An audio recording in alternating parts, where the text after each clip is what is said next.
মানুষের মন সুন্দর হইলে হয়তো এমনি ভিতর থেকেও সৌন্দর্য ফুটিয়া উঠে, আমার কাছে এটা মনে হয়।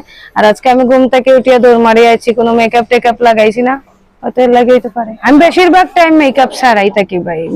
ইনশাল্লাহ নেক্সট আবার আইমুনানি ভাই, বিনা রোজা তো দাওয়াত দিলাইবা, তো আমরা ইয়া খাইলাইমু ইনশাআল্লাহ। লালা বাজারের মানুষের অনেক মায়া, এটা কালকে আমি বুঝতাম পারছি আপনি পোস্ট দেওয়ার বাদে।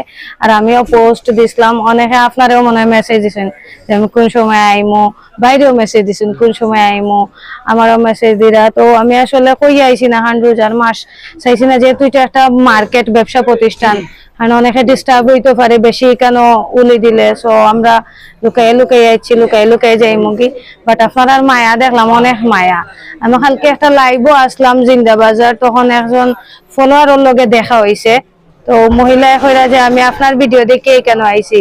আমি বললাম আচ্ছা কোন জায়গা থেকে আইছেন? কইলা লালা বাজার থেকে। কইরা আপনি তো হালকে লালা বাজার যাইবা। আমি বললাম আপনি কিলা জানলা?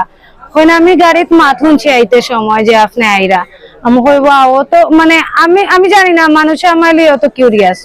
অবশ্যই সবাই আইবা ইনশাল্লাহ। আমার সিলেটর যারা প্রমোশন করি তারা তো পুরা মানে খুব ভালো সেলর এবং পুরা মানে হাউসফুল, এগুলো কিন্তু ঢুকাই যায় না।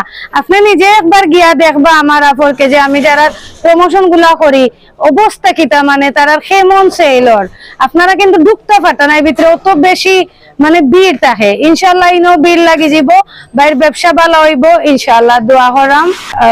খুব সুন্দর সুন্দর কালেকশন, খুব ভালো লাগছে। আমি তো নিজেই দেখাইলাম অনেকগুলা প্রোডাক্ট। আর ইনশাল্লাহ কষ্ট করে গাড়ি ভাড়া দিয়া সিলেট যাওয়া লাগতো না, যেহেতু লালা বাজার অত রিজনেবল প্রাইসে পাইরা। এন্ড আমার কথা হইলে তো অবশ্যই একটা ডিসকাউন্ট তো পাইয়ে দিবা।